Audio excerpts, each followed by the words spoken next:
On October 6th, 2020, Edward Van Halen, the acclaimed guitarist, sadly left this earth. So many guitarists were influenced by Edward's style. He's somewhat of rock royalty, and millions of people across the world are still listening to Van Halen's songs.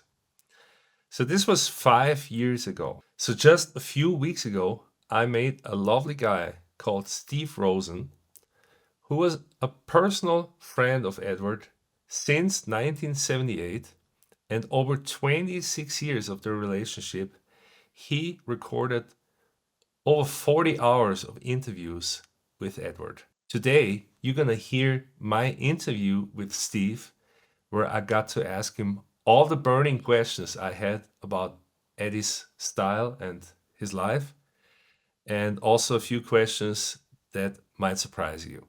So stick around for this 20-minute interview where you're also going to hear some original clips of Edward playing and some original interview snippets from those 40 hours of tapes that Steve collected. The book is called Tone Chaser, and here is my interview. Steve! Hey, man. Hey, good morning. Good morning. Or good afternoon, I guess. Good afternoon over here, yeah. Hey, Steve, it's so great to have you here on my channel today. Thanks for taking the time and sharing some of the amazing insights concerning Eddie Van Halen and the book that you wrote about him. Well, cool, man. I appreciate the invitation. I'm sort of thrilled that that we're filming from Turkey. That's I love the idea that, you know, my book somehow gets out there to people in Turkey, or that at least they, you know, can understand a little bit more about the book. So I love that, you know. Edward was obviously he was a pretty worldwide guy, right? I mean, I doubt if there were many countries who didn't know about Edward Van Halen. But yeah, man, this is great, you know. And I've been looking at some of your instructional stuff, and you have 1 million students, and that's fantastic, man. Yeah. I truly believe that if you play guitar, or you learn guitar, or you work on becoming a guitar player, that you're going to do okay in this world, you know. That if you're taking the time to learn guitar, you're not going to go out there and steal cars. You know what I mean, man? It's just like, I know it sounds dumb, but I really believe that music sort of has this universal thing about it. It's a beautiful sentiment, and you know, maybe you're an older hippie, I'm a younger hippie. You know, maybe that's a hippie spirit, but I really do believe that music does make the world a better place. You know. And absolutely. Yeah. Cool. And in that sense, let me open my hair here. My wife made me a braid earlier, you know, but I feel like an interview with you requires a little bit more hair. No, but my first question to you, you know, and also to share this with our listeners. I mean, you knew Eddie for a whole long time. You knew him very early on. You interviewed him for 26 years, if I'm right? Yeah, that's correct. Yes. And so from your perspective, and also, you know, you also interviewed tons of other guitar players, like tons. Yeah, absolutely. Yeah. You know, it's really funny. I'm sorry, go ahead. So from your perspective, what made Eddie Eddie? You know, that's a great question. You know, it's strange because as I was writing the book, you know, and so the book, so again, yes, I knew Edward for 26 years. I met him in 77, and we sort of spent time together until 2003. During that period, yes, I was writing for, you know, Guitar Player magazine and then Guitar World. I mean, I was interviewing tons of people. It's strange. It's almost as if, again, when I was writing the book, it's almost as if I was living in a vacuum with Edward and I wasn't doing anything else, but I was, you know, so it'd be like, I would go out and do an interview with, I don't know, Aerosmith. But then later in the day, I'd go hang out with Edward, you know, so it's kind of hard to put all that in focus. But in answer to your question, Ulrich, what made Edward Edward? You know, I really believe that we have to look beyond the technical skills.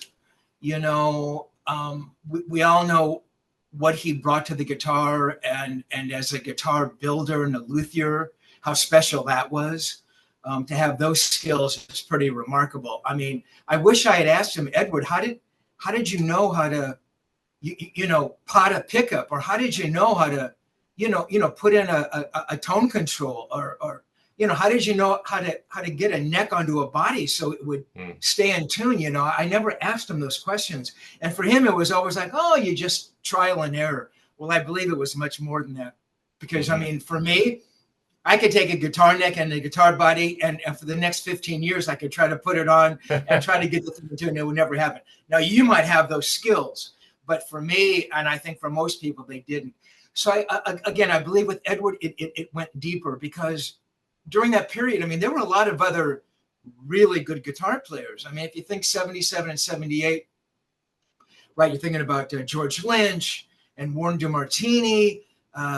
There was a guitar player named Rusty Anderson. Rusty would go on to become Paul McCartney's guitar player. So you can imagine how good he had to be and how good he was, But what was it that set Edward apart? I don't know, man. I think it was something internal, something that people just they felt inside him.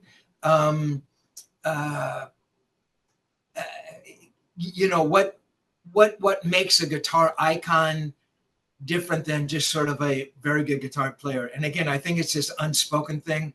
I mean, I felt it when I was around him. It was a certain thing that he had. He loved the guitar. That's all he ever did was play guitar and practice guitar.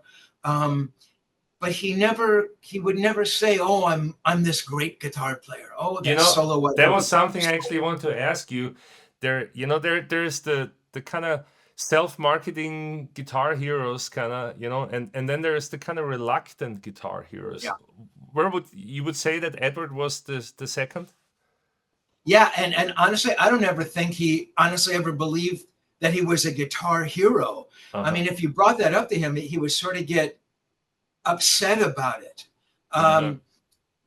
He knew he was a very, very good guitar player. He was very sort of secure in his own guitar playing. Right. But you would never hear him. You would never see him, being out somewhere and, oh, hey, we just did this or just that. David Lee Roth did all that, right? David Lee Roth let you know that they were the best fucking band in the world. Yeah. Which is fine. It was okay. That was kind of Dave's role. Yeah. Edward, I don't think Edward ever embraced that at all. I remember we sort of had a conversation about this. He had mentioned, and this is probably 78, 79, maybe 80. Hard to remember when. So that's kind of after the first record, right? This is after the first record.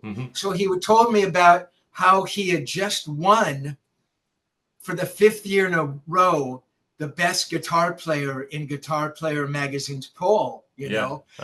But he said it like, I mean, my God, if you were a guitar player, if I was a guitar player, just to be nominated in the freaking poll was like, astonishing. And he says something about it, and it goes, yeah, I guess it's good. And I go, yeah, man, you can't win it more than 5 times in a row. And he just thought that was funny because he never thought like that, It reminds me a little bit. Reminds me of Jeff Beck or Jimi Hendrix or someone, that also very reluctant to speak about their greatness. Exactly, and that fraternity was very rare. And so, yes, I believe that, Jimmy was obviously in that. Right. Jeff Beck, obviously Edward, and then, look, there's Clapton and there's Jimmy Page. But they tended to be, I don't know, they tended to sort of talk about their own. Yeah. Let's put it that way. They were a little more business savvy, maybe. They were. And, Jeff Beck often said, oh, man, I never made the moves that Jimmy did. I mean, Jeff could have been monstrously huge, but he Yeah. never thought like that. Again, for him, it was all about the guitar. Yeah. So let me ask you, you mentioned that he would just play nonstop and you were hanging out with him. I mean, was there like a regimented practice routine that he would follow? What would his day look like? All I can tell you is that whenever I was around him, and this is the truth, and I wrote about this in Tone Chaser, he had a guitar in his hand. Hmm. So I don't think, I think probably by 77, when I met him, July 77, 78, that first record, I don't think it was so much a regimented practice schedule as it was just constantly playing the guitar. Yeah. So by that point, you know, and I've talked to some other guitar players, a lot of that sort of that practice regimen came from working up riffs for the next record. Yeah. You know, so he was always working on new music, on new riffs and stuff. So that sort of became his de facto practice routine. Right. A lot of times I would go up to 5150, and I would never go up there unannounced. He would come over to my pad unannounced a lot. You know, and the first thing he would do is that he would pick up, you know, I had a couple of guitars, he'd pick up one and he'd start playing, you know. I just never felt like I could do that with him, though I'm sure it would have been cool. Right. So, you know, so he'd say, hey man, come on over, you know, I'm just hanging out. So I'd go over there, you know, on a Tuesday afternoon and he'd be practicing and he'd go, oh, hey man, sorry, I've got to work on some stuff. And I just turn around and go home. Right. And I just, that was just part of the thing, you know. Right. So his practice thing was sort of 24 hours a day. And was that a little bit difficult for you to, you know, differentiate the roles between interviewer and friend? I mean, I'm just imagining here how it was for you. Yeah, man, that's a great question, Ulrich. And I write about that in the book.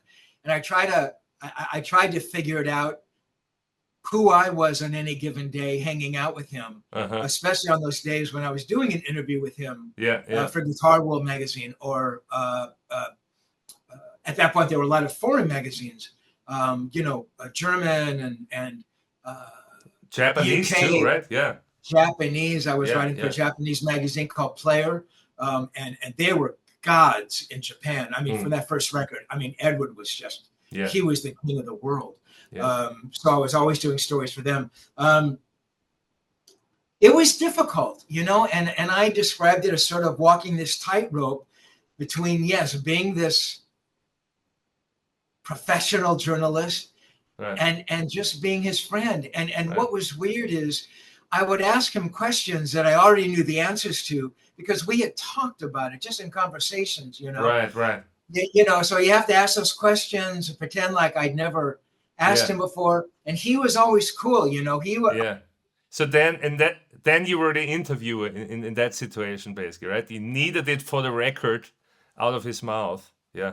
Exactly, you know, but once in a while, well, it happened probably more than once in a while, I would fall into friend or nerd or geek or sycophant, you know, thinking, yeah, you're interviewing Edward Van Halen, that's a professional guy. And then the friend side, you know, the more, you know, just normal person goes, dude, you're talking to the fucking greatest guitar player on the planet. He's changing the world, you know. And sometimes that would creep into my conversation, or I'd ask him a question based on that, you know, nerd thing, you know. We were talking about some record and there was a solo. I think it might have been the Fair Warning record, which I think maybe is the greatest guitar playing he ever did. And I asked him about some solo and I said, God, it was just so great. And I really went overboard, you know. And his reaction was, yeah, you know, it was good. And it was like I could see that he didn't want to hear that, and he didn't need to hear that. Again, goes back to him being so secure in his own guitar playing that if you said, Edward, what an amazing guitar solo it was almost as if it was demeaning. Yeah. It's like, how could I even define what the guitar solo was? For him, it was just this music and this artistry. You know what I mean? It's like, it's like, how do you define if you were sitting in the room with Da Vinci going, oh my God, what an amazing painting? It's like, he knows it's amazing. It can't be defined by someone else. You know what I mean? Right, so it was strange. You know what I Yeah. mean? Yeah. One other thing that I'm really curious about, from a guitar player perspective, and you are also a guitarist, so I can ask you those things. Um, People talk a lot about, Eddie in conjunction with tapping, with him being a classical trained pianist and like having those classical ideas. But what I'm wondering, how important was the blues to him? I know he was friends with like Jimmy Vaughan or Billy Gibbons and so. From your perspective, how much blues was in him? That is an interesting question. In one of the chapters, I think I call it Van Halen on vinyl. Uh-huh. So he was over at my little guest house on Weepaw Way up in the Hollywood Hills. I had a huge record collection because I was on the mailing list for all the labels. As a journalist, you were sent all the new records, right? They wanted reviews and stuff, I mean, magazines were paying you virtually nothing, but part of the swag was getting free records from the labels. So I had a really, really big record collection. Probably, I don't know, probably 6 or 7 or 8,000 records. I mean, it was huge. Nice. Shelves on every wall. And I had a pretty eclectic collection. So, I mean, I had all the English, all the Beck, Procol Harum and Tull and Colosseum and Prague stuff, but I also had a lot of blues stuff, And I remember he was over one day and he had seen my record collection. And somehow we were back. My record collection was sort of like I had a back little bedroom. It was like you walked in, it was like a living room, dining room, tiny kitchenette. You walk down a short hallway and this bedroom was kind of in the back, and you had to go down like a couple steps. So it was kind of sunken and it was kind of dark in there because no light shone, it's kind of like a Hobbit house, the Hobbit house, kind of dark, and musty. Yeah. So all my records are lining all the walls, and I just started picking out records that I thought he would dig. And a lot of it was blues stuff. Because honestly, in answer to your question, I don't think he knew that much about the blues. Look, he was a big Clapton fan, but I don't think he knew really where Clapton came from or Buddy Guy. Look, he probably knew the names. I don't think he ever heard their music. B.B. King and Howlin' Wolf and, Freddie King and Albert King. Mike Bloomfield, who was an incredible guitar player. And I remember giving him a bunch of records with a bunch of blues stuff in it, thinking, God, wouldn't it be great if Edward, maybe listened to some of this stuff and he heard some little lick, and not that he was going to copy Mike Bloomfield, but it might trigger something in the same way that Clapton triggered something in him, Right. And I remember giving him the collection of records, and it was a pretty big stack of records, man. It was like 50 or 75 records. And I remember, kind of waiting to hear from him saying, yeah, man, I listened to that.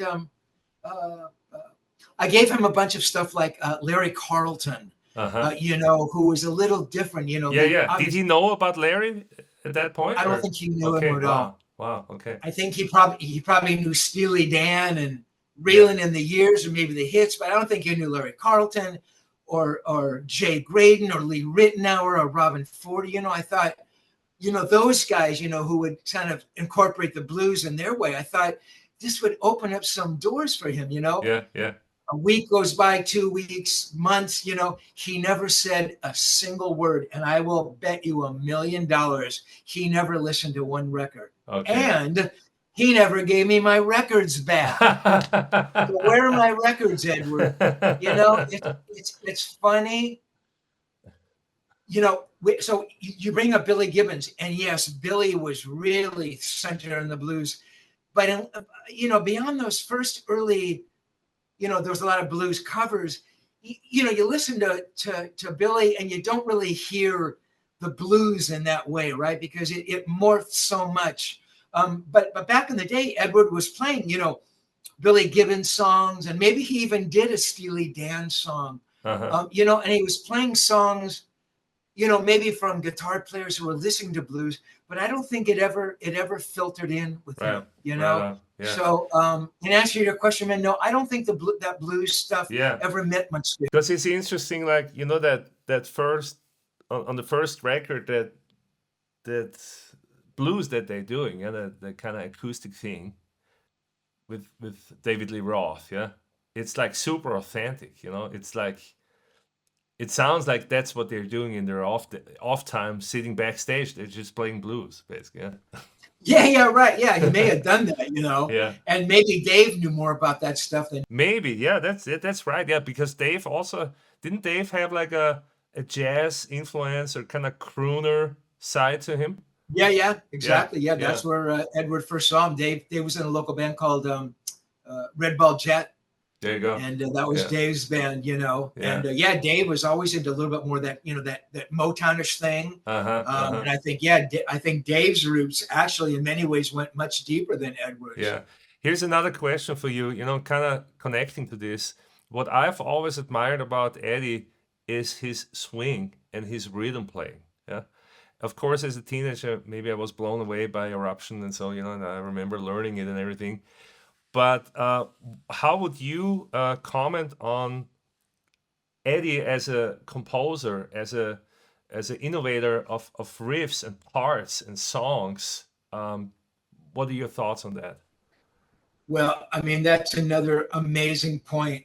We look at Edward as this brilliant solo player, but his rhythm playing and swing, that's the key word. In my mind, 95% of all of those bands of that era, and I'm talking about, 77, 78, the Sunset Strip, those were great guitar players. And maybe the guitar players in those bands understood the swing thing, but those drummers and the bass players, they never understood what that meant. Which is why maybe I love that English stuff so much, because all of those drummers and the bass players and the guitar players, they came out of that swing stuff, right? They were all that jazz stuff, all those drummers, from the Jeff Beck group and Cream, Bonham, yeah, right, and Keith Moon and all of those guys, and that's why that guitar playing I just thought was so amazing. Edward had that big time. I think maybe it came because, as you touched on, that classical thing, not that classical music necessarily swings, but his father was playing jazz, right? Clarinet, bands. Edward was listening to it, his father was playing classical. His rhythm playing was a key musical element of that. And I think that jazz and that classical absolutely informed his songwriting, which is sometimes overlooked. I don't think he ever, even though he intuitively understood, the songwriting sort of formula, intro, verse, B section, pre-chorus, chorus, short verse, bridge, solo out. He understood it intuitively. I don't think he ever followed that. I think with him it was just writing riffs, which did make it difficult for Dave. And my hat's off to Dave for sort of being able to come up with those melodies over those kinds of changes, and the same with Sammy.